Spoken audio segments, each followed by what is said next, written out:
We are checking out Bloodthief today because it looks cool. I don't know a massive amount about it. I was particularly interested in playing games by sort of YouTube game developers. I've had a quick look at Bloodthief. I saw some of the developers' devlogs, the odd bit here and there. And I sort of like the style of this game. I'm very interested in what it's trying to do with like the speed of it and everything. But I don't know loads about it. So this should be an interesting kind of first impressions because this is a game that I'm kind of excited for.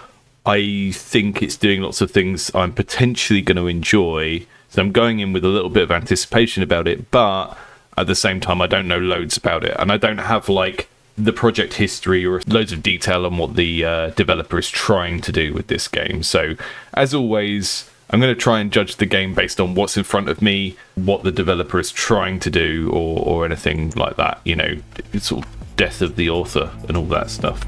Hi.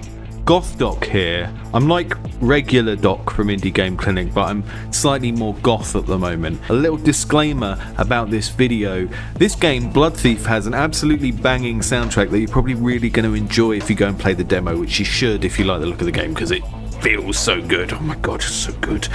But unfortunately, the music came out a little bit loud on my playthrough, so if you find that unbearable and you can't stand it, what you can do instead is watch my video on mute and listen to a Nine Inch Nails album on Spotify at the same time, and then just imagine that I'm saying clever stuff about game design like I usually do. I think by now regular viewers will know the sorts of things I say when I'm playing games, and you can just sort of imagine it in my voice. I didn't want to scrap this video because it's a great game, deserves to be seen, deserves to be played. Really enjoyed my time with it. Might stream it again at some point when I don't have important goth business to get on with, but wanted to let you know up front because I know some of you weaklings are really sensitive in the old ear holes. So let's take a look at Bloodthief and the demo track's anonymous playthrough stats. Yes, fine, okay, you can have my data about how many times I die in your game. Yeah, Ryson said, didn't you say in a recent video that you don't like fast Twitch reaction games? It depends, really. Like, I like a skill-based action game. I don't like it when it's the only thing in the game, you know? Like, when you've got a game that is so simple that it's a sort of Flappy Bird or something. But, I mean, like, Downwell is one of my favourite indie games. There are occasionally action games I like, but they need to have a character to them. They need to have something special about them and not just be, like, difficulty for difficulty's sake with no kind of interesting world or anything else to it. So, let's see how we get on.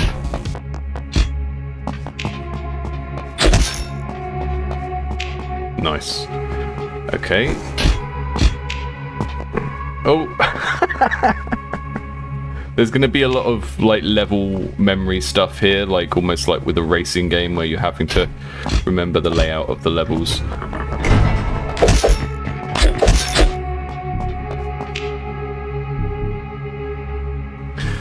Blood gives you special abilities, acts as extra health. Your blood decreases rapidly. Okay, so all of this is to incentivize you playing the game as fast as possible, which I like.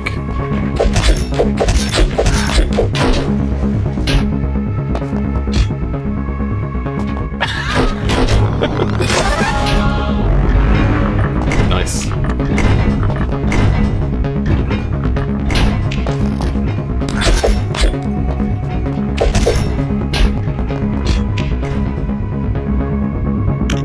That's great, look at that. that sort of stop in the air. I don't know if that was just for the tutorial, but that was really cool.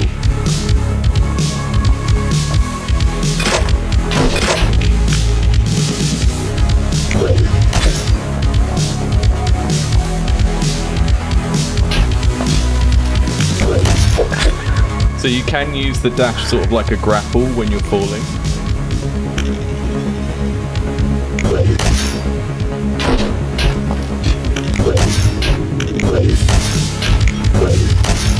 Amazing. That felt great.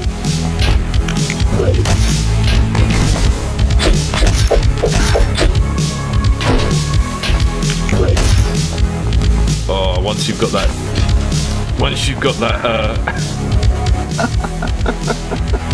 got the dash, it's so cool.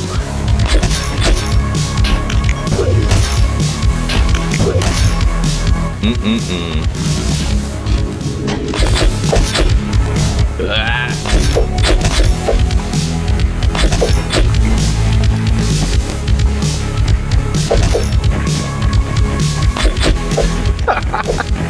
their animations are synced, it looks really funny. I love that. I love FPS where it feels like you're really piloting a particular kind of character.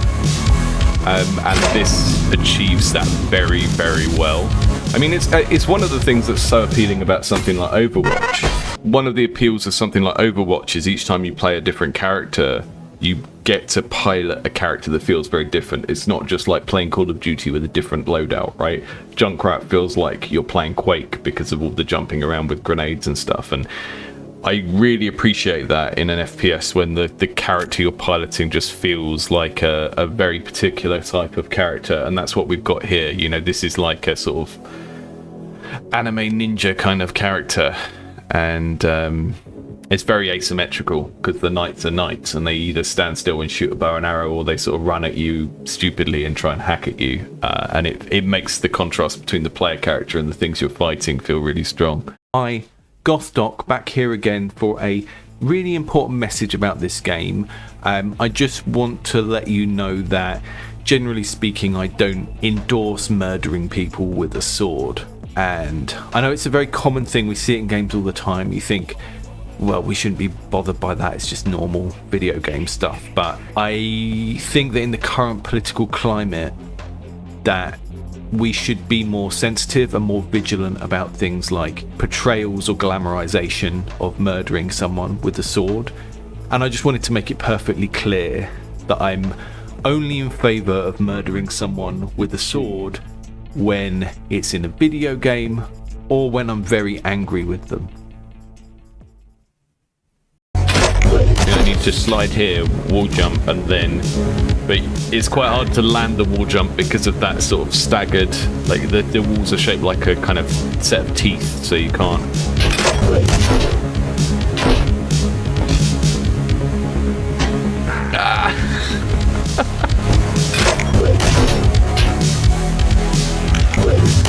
Nice.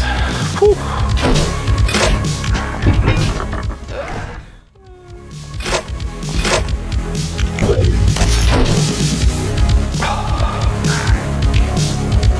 You can get really stuck if you press the shift and jump at the same time.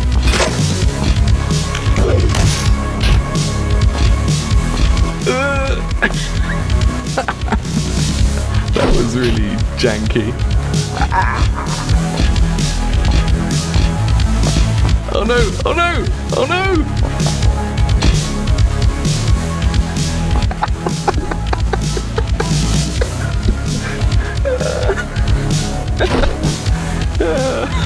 I managed to just jump out of the level. I mean, it would be a skip if I hadn't come back to where I already was.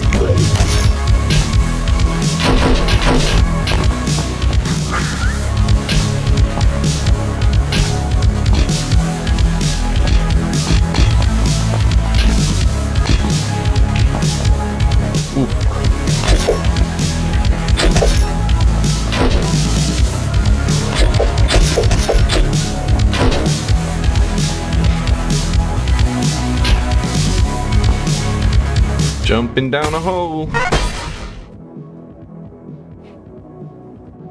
Whew.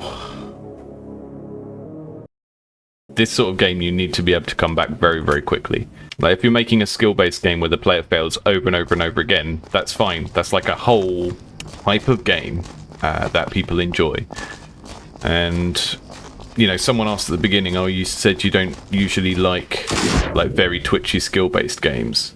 And I think I don't like them when they don't have anything else, but this has got a lot of other things going for it. I'm just about to get some weird exploration stuff that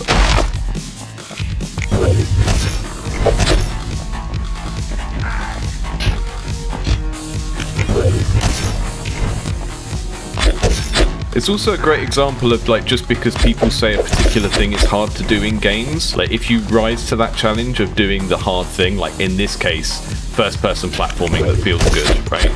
That's a very hard thing to do, and a lot of people will then take that and say, well, that means you shouldn't do it. And it's like, well, no, it means it's just hard to do. And if you can do it, then you'll be in a market category of 1 because no one else is doing it very well. The visual aesthetic works with the gameplay because the platforming that you need to do is very easy to read. Like, if you look over there where those guys are, look at the difference in colour between the wall and the floor, like in terms of how that's lit.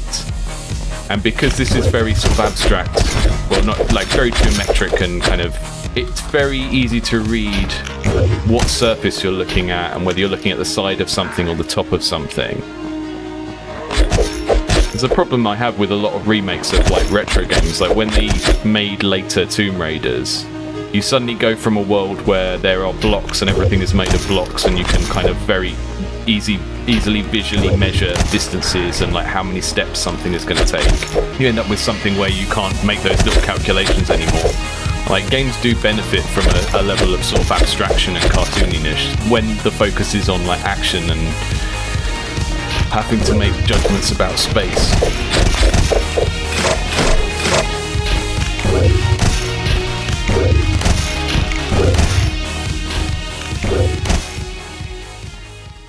I really like the double resource of the blood doing multiple things at once. It makes the management of that resource quite interesting.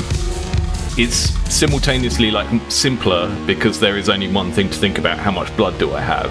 But then the moment to moment, do I use that for health or do I use that for the dash, which is both a traversal move and a damage dealing move? It's really neat. One of the things I used to get students to do is sort of write down every noun in your game, like every thing that exists in the game that you can interact with, like a health pickup, an enemy, a door, whatever, and then try and make a big web of all of the verbs that link the nouns together.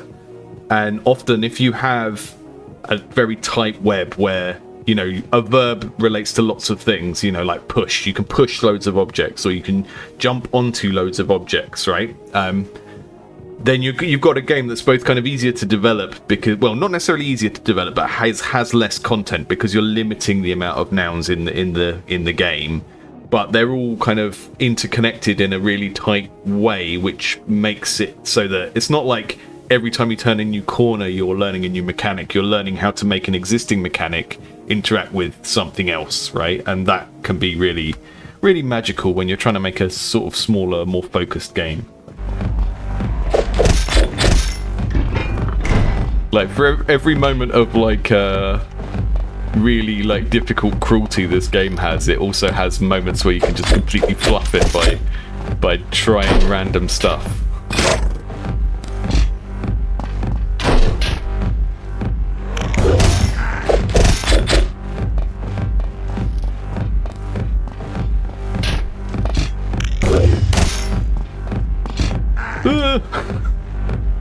Spiky wall. Ground slam jump. Press space as you ground. Oh, okay. Okay. We're gonna do a bounce now. We're getting a pogo stick.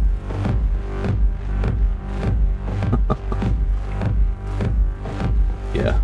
The books are there for reading. I don't want to read. I'm a blood ninja. I landed on his head.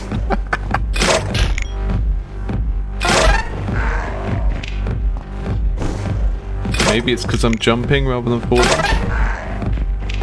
Let me just check that I'm... Yeah, space as as your ground slam hits the ground.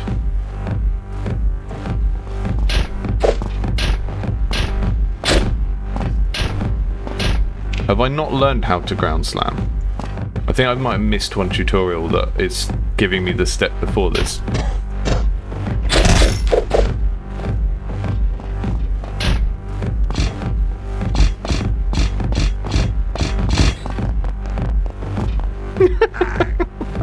I'm gonna go back to the start of this level because I feel like I haven't learned how to ground slam, and it's trying to build upon that now. And I don't have the know-how.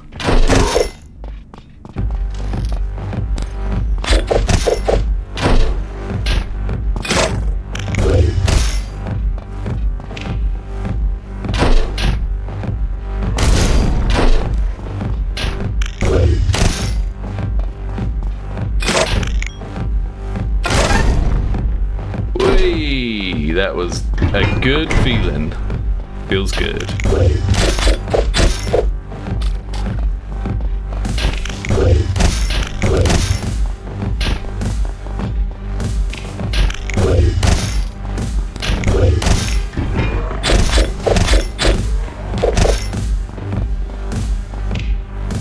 Hold shift while air dashing to land into a slide and preserve your momentum. Not quite. Didn't do it. Ugh.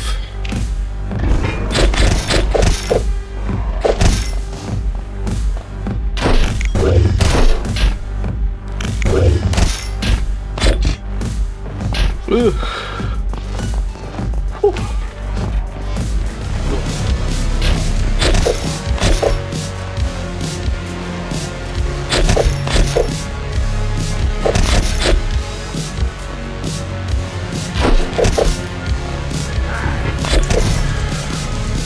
Yeah, really getting lost at the end of that run. I don't know where I'm supposed to be going to.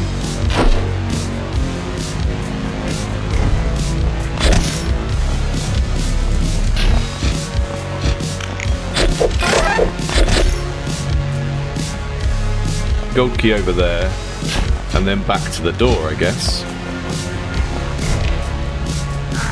Oh, I tried to slide under that and press control instead of shift.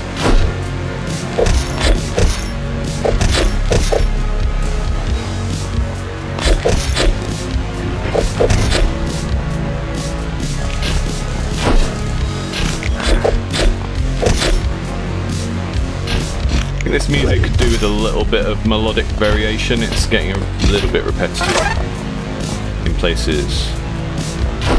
Blue key over there. Or crystal key.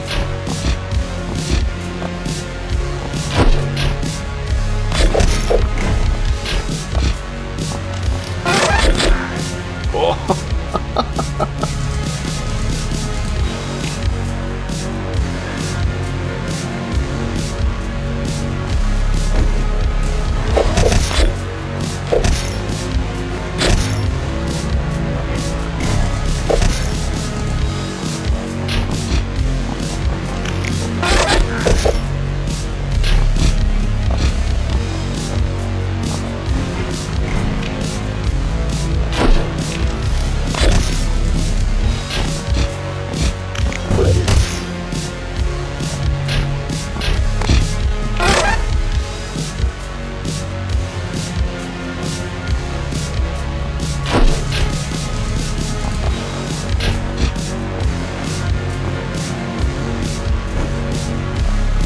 Secret door there.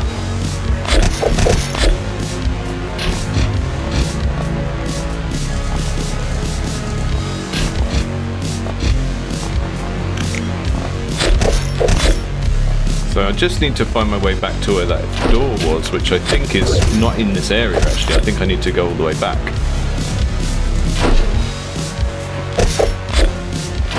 I love how fast the nights are. It really adds to the sort of slapstick feel of the game.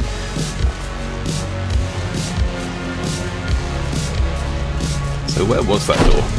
Down here somewhere? Oh!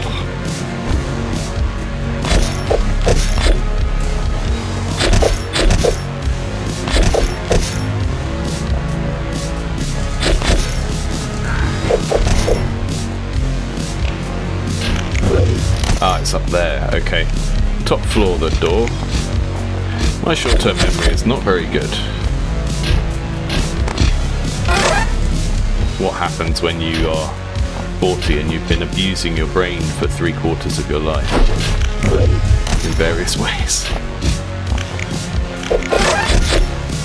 Okay, stay on this floor. Well, hey, I read the book. Press F to parry arrows or enemy attacks. Kills from parry give you more blood.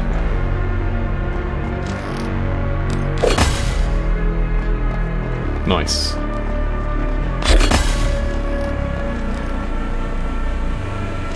It's giving us a little practice area for the mechanic. Oh, didn't. I do.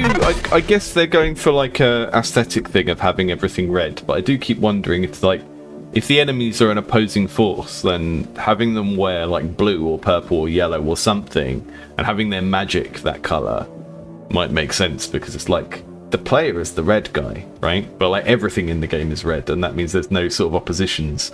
But it's fine. It's not like difficult to visually understand or anything like that.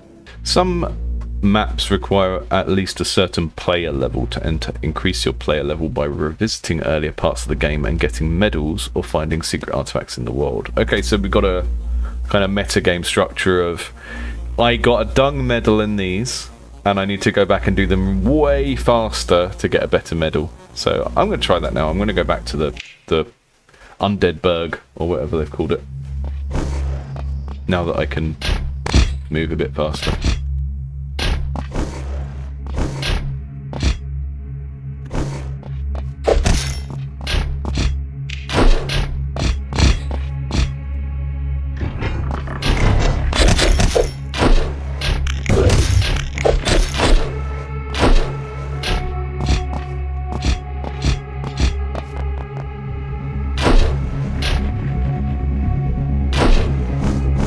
Hang on, didn't see that way before. Is that a sneaky shortcut?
Oh my goodness. This is so difficult to do first.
Still only bone.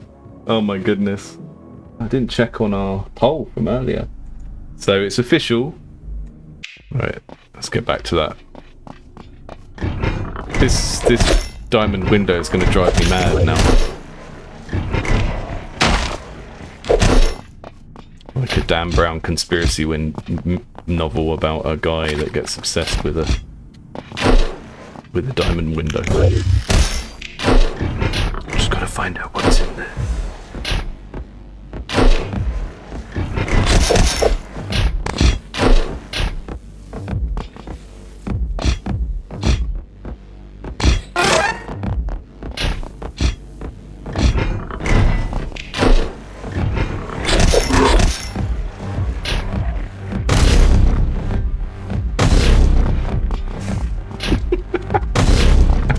I got that. There you have it. Best Bloodthief run you're gonna see all year.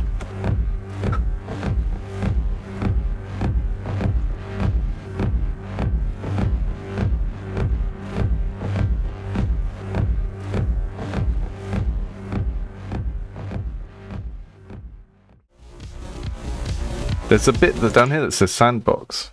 What is that? Is this just oh, they're just giving us the level prototype with infinite blood. See guys, this is how you develop your games. You make something like this first. You develop the toy box first before you worry about putting the game in a place. It's cool that they left this in. I think that's a really nice touch from a sort of like a games education point of view, to give people access to these sorts of things, and so that they kind of finally work out, oh, that is how you develop a game. You make a no graphics one first. What do you mean you do level design after you know you've got a game? Hi, GothDoc, back again at the end just to say thanks to everyone who watched, thanks for everyone who tuned in during the stream. I'm doing a couple of these a week at the moment on like Tuesday and Thursday mornings, my time, where I just play a game that I like the look of. Sometimes it's just a demo I find interesting, and it stops me going mad, because most of the time on this channel I'm playing your games that aren't finished yet. They're really broken, they're rubbish in lots of different ways, and if I never played a good game I would go completely insane. Thank you for allowing me to indulge myself in playing an occasional actually good game. If you've been watching my channel since the start, you may have noticed I've done a lot less sketches, a lot less green screen, a lot less silly songs and so on over the last 3 or 4 months. And that has really been because I've had to do a lot of additional freelance work to keep the lights on, and to keep the channel going I have to release quite regularly, and that means that I've had to do less high effort stuff, because, you know, this is my front room of my house. If I want to make a video with a green screen and all of the beautiful lights and dressing up beautifully, then it takes me like way longer. So I'm currently in the process of trying to get a little studio in town where I can do, but it's going to take a while for me to be able to afford that. So thanks to everyone who already supports this channel on Patreon. It's really helpful. It's helping me to achieve my dreams of getting to work in an office instead of my lounge. And it's really important work we're doing here, because as you know, before I started making content last summer on YouTube, there were no correct game design opinions on here at all. And I think, you know, my presence is really helping to up the ratio of people who know stuff about game design and have correct opinions about it. So if you like this channel, if you like me and my correct opinions and my sparkling personality, then please donate to the Patreon. Get access to the Discord, where you can come and type words to other people who like similar words to the words that you like to type.